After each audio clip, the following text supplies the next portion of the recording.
20,000 guests appeared on The Tonight Show with Johnny Carson. Most left on good terms and got invited back. But some guests crossed the line. They abused his staff, made jokes about things he considered off limits, and even physically assaulted him in his office. These are the 10 guests Johnny Carson banned for life. Howie Mandel, the annoying guest. Howie himself confirmed his ban on his podcast, saying he banned me because he didn't enjoy me. But you know that he personally banned me from the show. So Why? I would imagine Why? my Rolodex because he didn't enjoy me. I did it 22 times and then I became obnoxious. Because you kept repeating everything. The breaking point was during a 1985 appearance when Mandel showed up with a $500 saber-toothed tiger prop. He used up half of his allowed time just wheeling it on stage. Carson sat there watching his show get robbed by a prop that wasn't funny. That's when they finally moved it. I had it right in front of the desk, so Johnny was blocked, and you can hear the director yelling, pan out, pan out. They were trying to get a shot of him, and then he goes, "Okay, what?" And he's tapping his pencil, and he's going, "Okay, Yeah. what is this?" And I said, "I don't want to talk about it." After that stunt, Mandel was never invited back. His energy was too chaotic for the show's casual pace. Johnny liked comedians who could deliver tight 5-minute sets, and Mandel was killing time with props Johnny thought were stupid. Wayne Newton, the man who slapped Carson. Newton reached his breaking point with Johnny after he repeatedly made jokes that implied he was gay, which Newton said was damaging to his career. Wayne tried to reach Carson through NBC asking to stop. Did you call him or? I called his agents. I called his manager. I called his attorney. I went through probably a year and a half of trying to reach him. After failing, he took matters into his own hands and drove over to Johnny's office in Burbank and physically confronted him in his office face to face. And I walked into his office. And so I said to his producer, "Would you excuse us, please?" And he left. Johnny never got up, even from his desk. I confronted him, and he turned pale. And I told him what my intentions were. He wouldn't get up. And so I smacked him. You really hit him? Yeah. Wow. Like, how hard did you hit him? Would you like to see? No, I don't want to see. Backstage violence was absolutely something Carson didn't tolerate because it crossed every line of professional conduct. Whether you call it a formal ban or a permanent booking freeze, the result was the same. Once it became violence instead of show business beef, Johnny shut the door permanently and never looked back. Yuri Geller, the fake magician. The Tonight Show staff took steps to prevent any possibility of supposed magician Yuri Geller rigging props by preparing items themselves during his appearance. Now, since we have been gone, let me explain to the audience at home that he has not touched these objects in any way. They were brought over here by our property man. The table was placed here, and while we have been away, you have not touched them in any manner. I will verify that. You could tell Carson was excited for this segment, which is rare. He stated his love for magic publicly and watched him the entire time expecting something impressive. But on air, Geller repeatedly stalled and made excuses like, "I need to rest." We'll leave it up to you. I'll try when I'll really feel up to it, okay? I really have to be in the mood to do things and have them happen. Okay, let me rest a little, all right?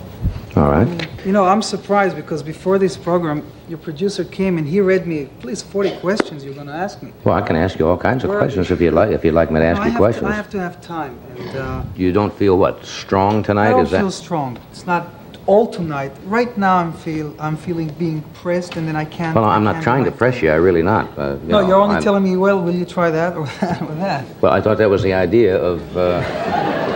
I'm not trying to be skeptical. I would love to see these things. I really would. Right. He was unable to showcase his signature demonstrations under those controlled conditions. It became painfully obvious he was not a real magician. The studio audience got uncomfortable. Carson's face went from excited to disappointed to annoyed. This single 1973 episode became one of the only times a guest made their first and last appearance. Johnny didn't need to say anything publicly because Geller had embarrassed himself and wasted everyone's time.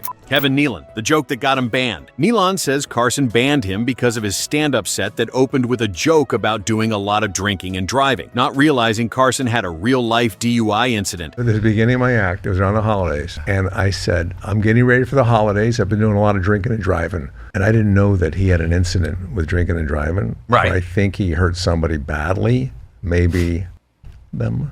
And the joke wasn't treated as harmless. Johnny's son Rick also died in a car accident, which made the topic even more sensitive. Nealon's point is that the punishment wasn't public drama. It was simply that invitations for The Tonight Show vanished from there on out. One misfire on a personal issue, and you fall out of rotation permanently. Dana Carvey, the skit that went too far. Dana did an SNL sketch called Carsenio, portraying Carson as an Arsenio Hall wannabe and mocking him as old and out of touch. Anyway, we are back, and Ed, I just realized that's the last time I'll be saying we are back. It feels a little weird.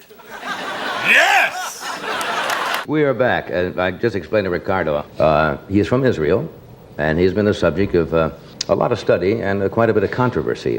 Then Carvey had the audacity to do a version of the impression directly to Johnny's face on The Tonight Show. Carson cut him off mid-impression and the mood shifted instantly. Carvey confirmed he was banned during an interview with Bill Maher years later. Was he okay with you doing him? In the beginning. Because he was a prickly guy. I mean, when you got on the wrong side of him, it was as cold as the Nebraska wind. Oh, yeah. Well, once he went cold, that was it. I was just blacklisted. Oh, and he did that to you? Mm-hmm. Well, I just didn't get invited back, but I didn't blame him.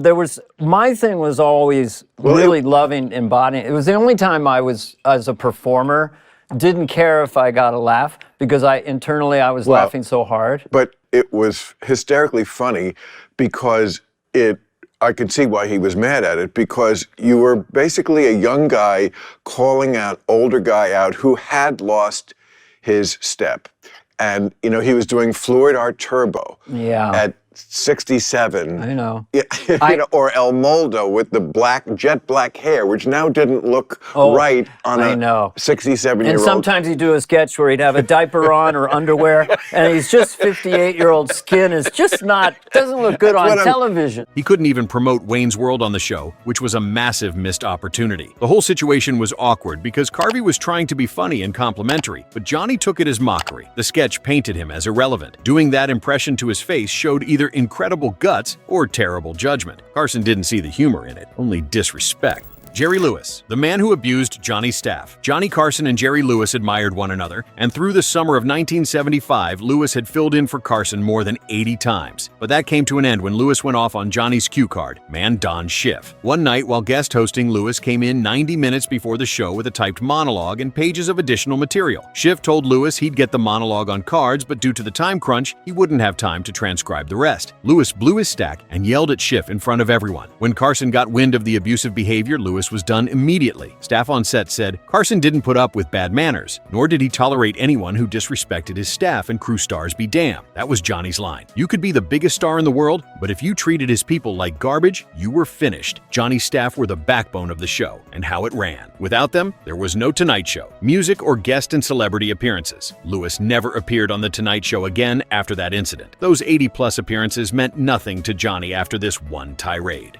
Rich Little, repetitive jokes that became annoying. Impressionist Rich Little was popular on the show and did Carson impressions in nightclub acts and awards, shows that he seemed to enjoy. But eventually the impressions crossed a line Johnny didn't appreciate. Little's appearances stopped cold in 1982 after being a regular for years. Little claimed in his autobiography he was banned by Carson for doing too many impressions of him. Johnny's producers claimed it was because Little's act got boring and repetitive. Depending on who you ask, you get a different story. What's clear is that Little went from regular guest to persona non grata overnight. The problem was that Little made a career out of being Johnny Carson. He'd built his entire Vegas act around the Carson impression. Night after night in clubs across the country, Little would do the Carson voice and mannerisms. At some point, Carson started hearing about it from friends and colleagues who'd seen Little's act. They'd tell him, "Rich Little does you for 20 minutes straight." What started as a flattering tribute became something fully different. Johnny began to feel like Little was profiting off his persona without permission. There's a difference between doing an impression on a talk show for 3 minutes and building your entire income around mimicking someone. Little was essentially playing Johnny in hundreds of shows a year. He reportedly told friends he felt like Little was stealing his identity. The final straw may have been when Little did the Carson impression at industry events where his close peers were watching. That made it feel less like homage and more like mockery. Little got the last laugh by appearing as Johnny in the HBO movie The Late Shift years later. That probably didn't improve his opinion of him at all. The whole situation shows how sensitive Carson was about his image and how he was portrayed publicly. Do the impression once or twice and it's flattering. Do it hundreds of times in Vegas and it becomes disrespectful. At least that's how Carson saw it.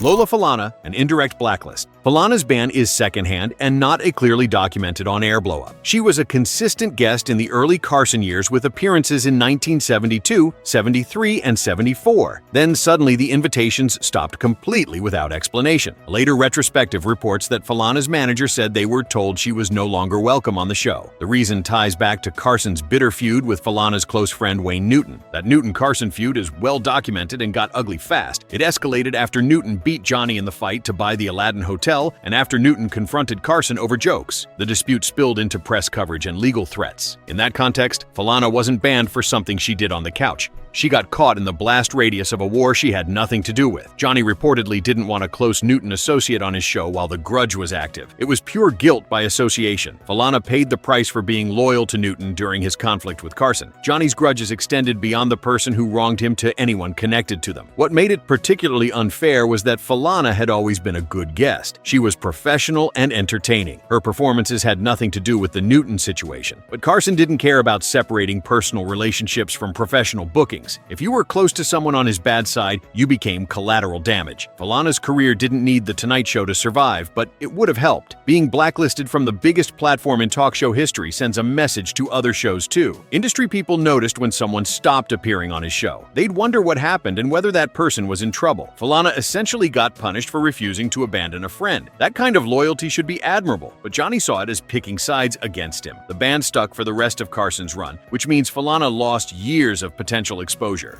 Joan Rivers, the most famous ban. Rivers was one of Johnny's most important comedy regulars and a frequent guest host, which made her departure feel intensely personal to him. But I suddenly became a threat to Carson, and he did everything he said. I never told him.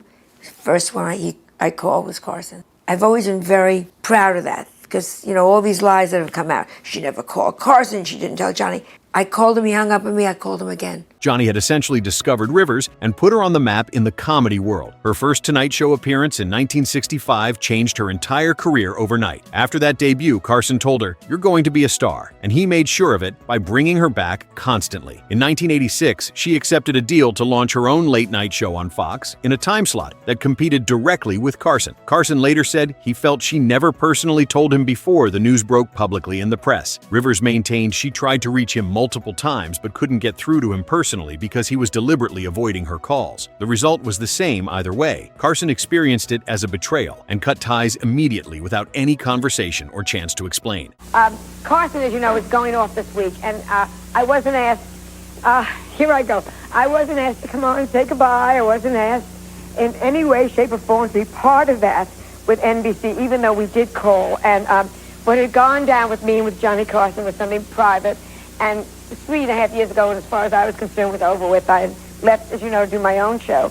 And as we get close, I get more and more sentimental, and people keep coming up and saying to me, Carson, Carson, Carson. As some of you may remember, I was the first woman ever hosted the show.